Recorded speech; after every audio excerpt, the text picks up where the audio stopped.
firii dadhabbii keetii bira geessee nyaachuuf hojii kee keessatti obsa qabaadhu. Kabajamtootaaf daawwattoota keenya nagaan jaalalli bakka jirtanitti isiniif haa ta'u. Isiniin jecha qophii keenya irraa keessatti mata duree firii dadhabbii keetii bira geessee nyaachuuf hojii kee keessatti obsa qabaadhu kan jettu mata duree qabannee isinii dhufne. Isinis hanga xumuraatti akka nu waliin turtanii akkasuma hiriyoota keessaniif laayif sheer gootanii akka nu jajjabeessitan abdii isinirraa qabna.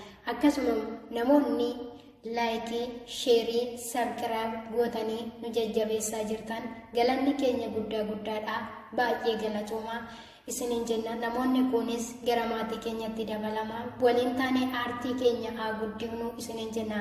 Qophii keenya irraa keessatti hiriyoota lamatu turanii. Hiriyoonni lamaan kun iddoo dhaloota isaanii hojjetanii of jijjiiruu waan hin dandeenyeef gara biyya birootti deemanii hojjetanii akka of jijjiiran murteeffatan. Isaanis gara biyya birootti deemanii bishaan gateettii isaaniitiin baatanii gara magaalaatti geessanii gurguratu turan.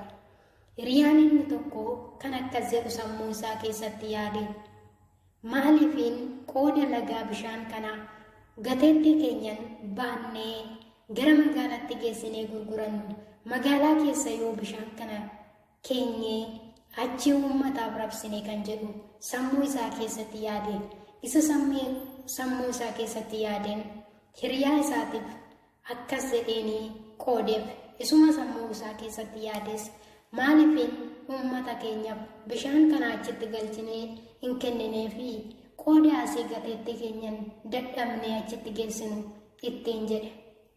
Hiriyaan isaa yaada isaa fudhachuu hin dandeenye. Ati immoo maal taatee wanta hin danda'amne hin dubbatin ittiin jedhe. Waan inni yaadu san harkaa buusuu barbaade. Inni sammuu isaa keessatti yaade sun abjuu isaa dhugoomsee argamsiisuudhaaf gisee boqonnaa isaa lafa qofforee bishaanicha galchuuf hojii isaa jalqabe. Hiriyaan isaa baay'ee itti qoosa. Hiriyoonni biroos baay'ee itti kolfu. Maali kun namichi akkas wanti homaan beekneedhanii baay'ee itti kolfu turan. Isaan yeroo boqonnaa isaanii mana dhugaatii fi nyaatatti, hoteelatti, iddoo adda addaatti dabarsu.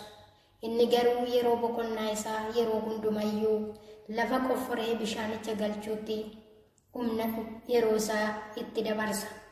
Guyyaan ga'ee Waaqayyo hojii isaa keessa buufatee guyyaan hundumtuu xumuramee fi firii dadhabbii isaa ija isaaniitiin argame.